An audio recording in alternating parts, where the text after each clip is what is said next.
Good morning po sa inyo mga katribya at welcome po sa aking YouTube channel. Ito po ay pangalawang day natin or pangalawang beses na ating pagpa-power spray sa ating pong kalamansi. Bukan na po kasi mga katribya po yung marami pong bulaklak. Kaya naman ito, follow up po tayong muli. Pero marami pa naman pong hindi pa nakabuka. Kaya spray, umulan po kasi ngayon madaling araw, kaya ang kalamansi natin basang-basa. Kaya malamang din mababasa rin po tayo dahil doon sa kuwan natin.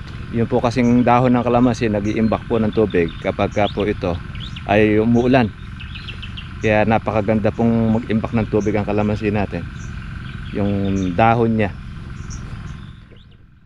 Sasamantalahin na po natin yung pagkakataon para po tayo ay makapag spray kasi makasingit po ang ating mga insekto, mga katribya. Okay! Kaya meron po tayong nandun po sa makina, tayo nasa dulo, siya yung magpapaandar, tapos siya rin po yung maghihila ng hose. Ako naman po ang tagapito nitong ating pong bomba.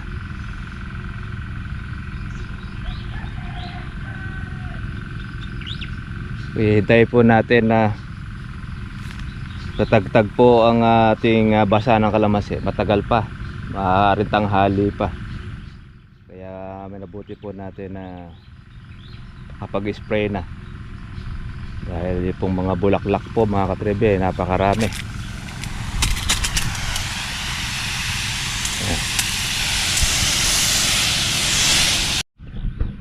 Natigilan po tayo ng saglit, karoon ng tagas po yung ating pito.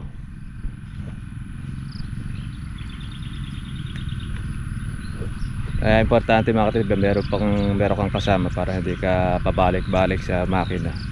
Nagkaroon ng aberya po ang pito mo, merong agad-agad na magpapatay. Mahirap din po yung one man army, pero maganda na rin po yun at mayroon kang katulong. Yan po yung mga katribya po, yung mga bulaklak po natin, bukon na po, marami, saka matataba ang bulaklak niya. Yan, kaya kailangan ng pliers para baigpit. Yan kasi yung parang diwang bumibigay kulang sa higpit.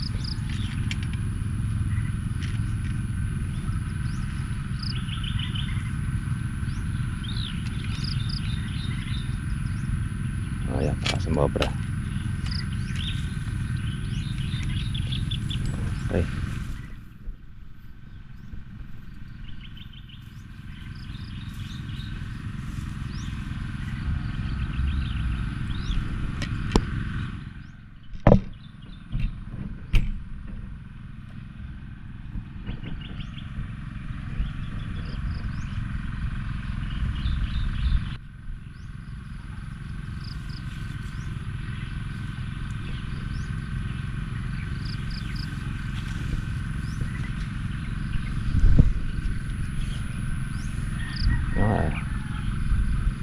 Pakakapal po ng bulaklak.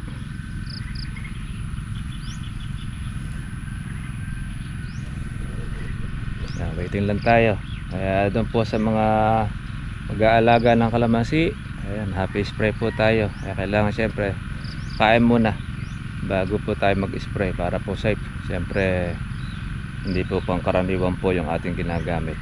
Kaya kailangan meron laman ng sikmura.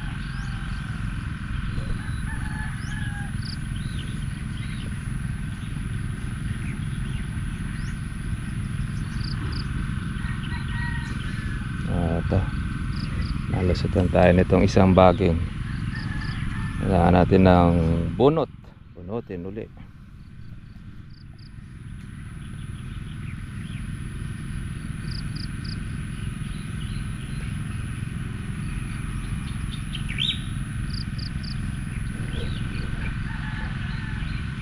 Pwede lang tayo noong pag-aandar ng makina. Importante yan ay tamaan. Hindi naman po natin kailangan paliguan mga katribya, para hindi po kayo masyadong maggastusan sa gamot. Basta yung subject po natin po yung bulaklak, dapat po ay matamaan po ng ating power spray. Ngayon sa ganitong sitwasyon, kailangan po ang ating pong bulaklak, yung ating pito ay nakabuka, wag po yung matulis, para di kayo mag-alala mga katribya po na malalaglag po ang bulaklak po ninyo. Kasi meron po nagtatanong baka raw po malaglag po ang bulaklak kapag ka po pina-power spray. Kung matulis po ang inyong paggamit ng pito, yung tubig, talaga pong malalaglag po yung marami dyan. Pero pagka nakabuka naman siya, para lang siyang kinikiliti. Ngayon meron nagtanong, di naman daw siya magpa-power spray, di na rin daw siya mag-i-spray, aanis siya. Yun nga lang, o konti lang po pwede ninyong maani, dahil yung nag-aalaga na, nasisira pa yung mga bunga at saka po buko, lalo na po yung hindi po nag-aalaga. Kaya gano'n. Kaya tayo, ito, alam naman po natin na talagang pampabulabog lang po itong ating pong ginagamit, pero importante po yan para makapagtuloy po yung ating mga bulaklak. Ito ang medyo maselang part sa pag-aalaga, ang ganitong bukang bulaklak, dahil yan po ang madalas na sinasalakay ng ating pong mga insekto. Pag halimbawa mga katribya po yung insekto sumalakay yan, nako, grabe, talagang hindi ka patatawarin.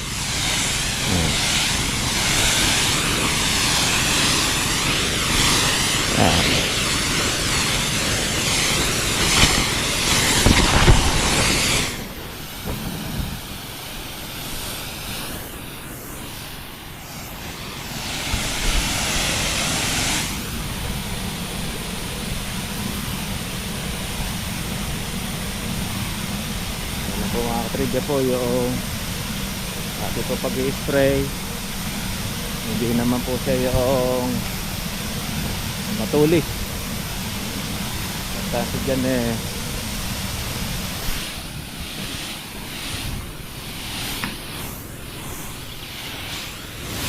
normal lang.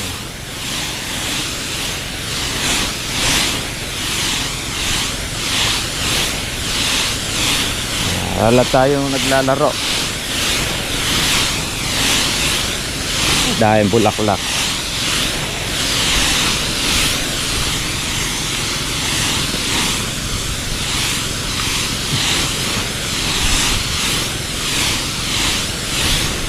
Tignan niyo po, hindi naman nalalaglag yung bulaklak natin.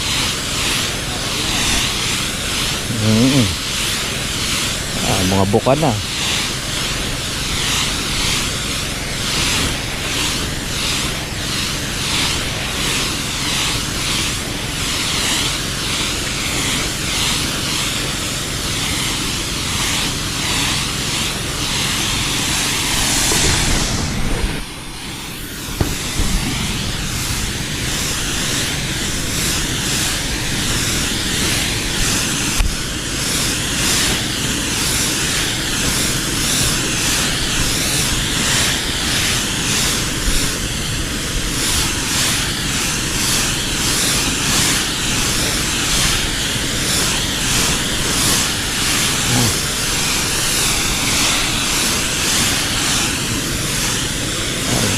Taas, dami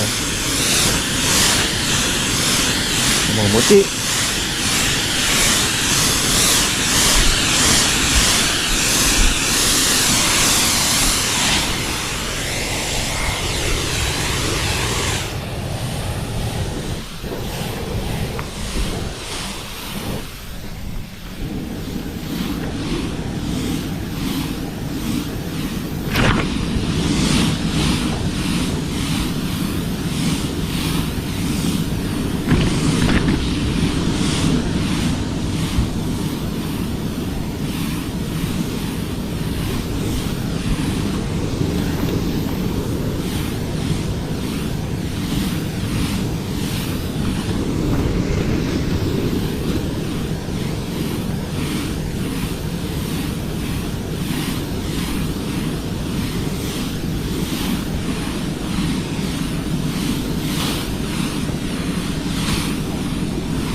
Bye-bye.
Bulaklak. Ngumuti. Nakatabi dia.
Ang gandahan nito, pati loob.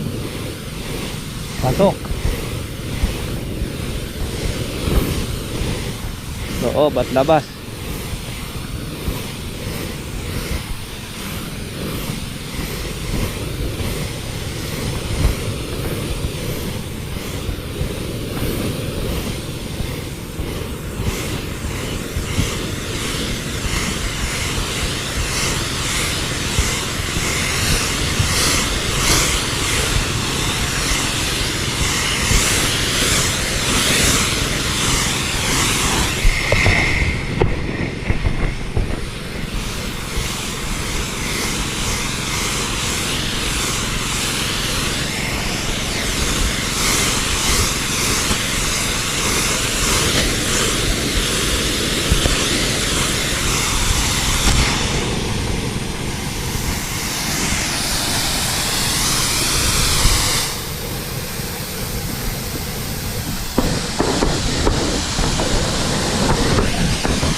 Di ba galit yung makina?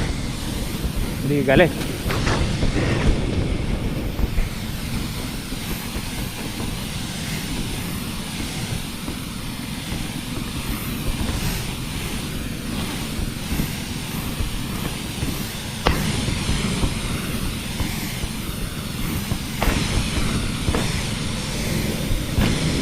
Then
mahirap mag-video mga katribya pagka nag-spray.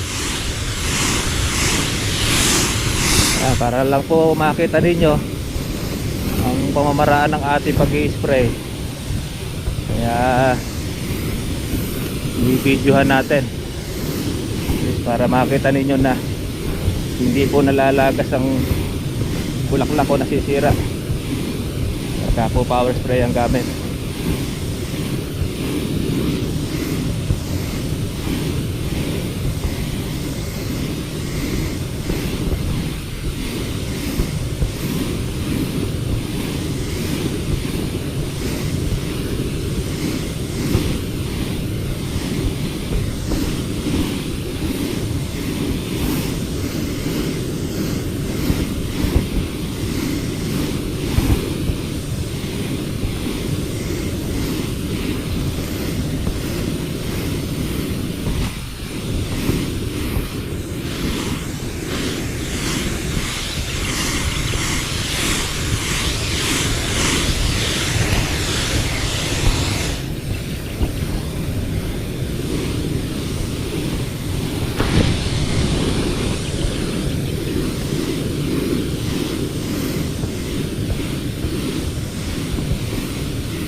Spray tayo.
na yata yung ating spray.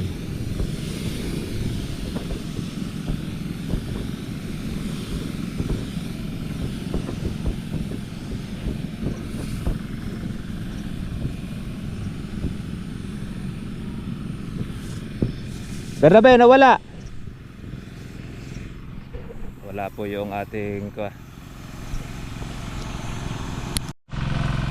tapos na po tayo mga katribya ng ating pag-spray. Kaya lang sa kasamaang palad po maambon, umulan. Kaya yun pong ating gamot mga katribya. Pero yung una nating na-spray halos tuyo-tuyo na. Ngayon wag lang pong ilalakas ang ulan, okay lang po yung ganyan. At least po ay meron na rin po siyang gamot mga katribya. Yan po yung kalaban po natin pagka tayo kagagaling mag-spray tapos ay mauulan. Hindi po natin masasabing tatalab po ang gamot natin, kasi once po na yan ito ay mahugasan, bumaba po sa lupa, ayun pong ating mga insekto ang magtataguyod niyan. Sila po ngayon ang sasalisi. Kaya magpapalipas lang po tayo ng ilang araw, babalik ulit po tayo ng ating pong pag-i-spray dahil nahugasan po mga katribya po ng ulan. Pero kung ganyan lang naman po na ambon-ambon, okay lang mga katribya. Ang basta't ang kuwan lang po natin ay yung pong ma-spray natin ng gamot, yung pong mga kabukahan ng bulaklak. Napakarami pong mga bulaklak mga katribya. Yan, nakaramo siya isang pagita.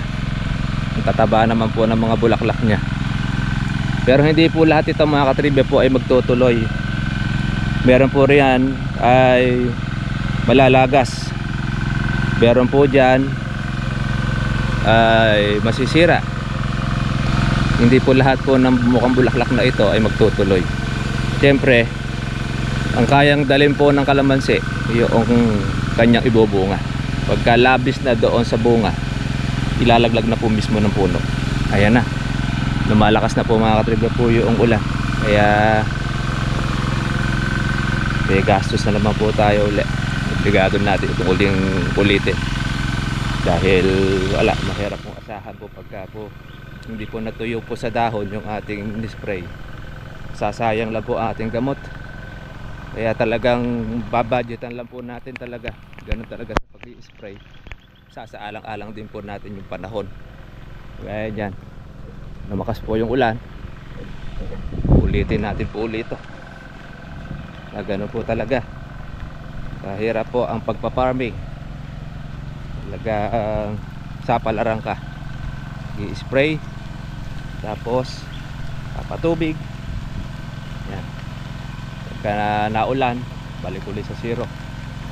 Yun pong ating pagpapagod. Talaga pong gano'n. Ating pangalawang pag-spray na ulan pa. Tabing ilog, nakatiwa na. O tabing ilog, okay na yun. Medyo natagtag na. Pero ito, basa. Kuwan ito, palpak ito. Mag-another ba kuwan ulit tayo. Another na gamot ulit. Sayang yung bulaklak pagka hindi po natin ito maaagapang spray. Sisira. Umuulan pa. Ito po mga katribya. Ito, magbibihis po tayo ng ating pong damit. Pahinga lang po tayo ng konti. At saka po tayo mga katribya maglilinis ng ating katawan. Dahil gamot po yung ating spray.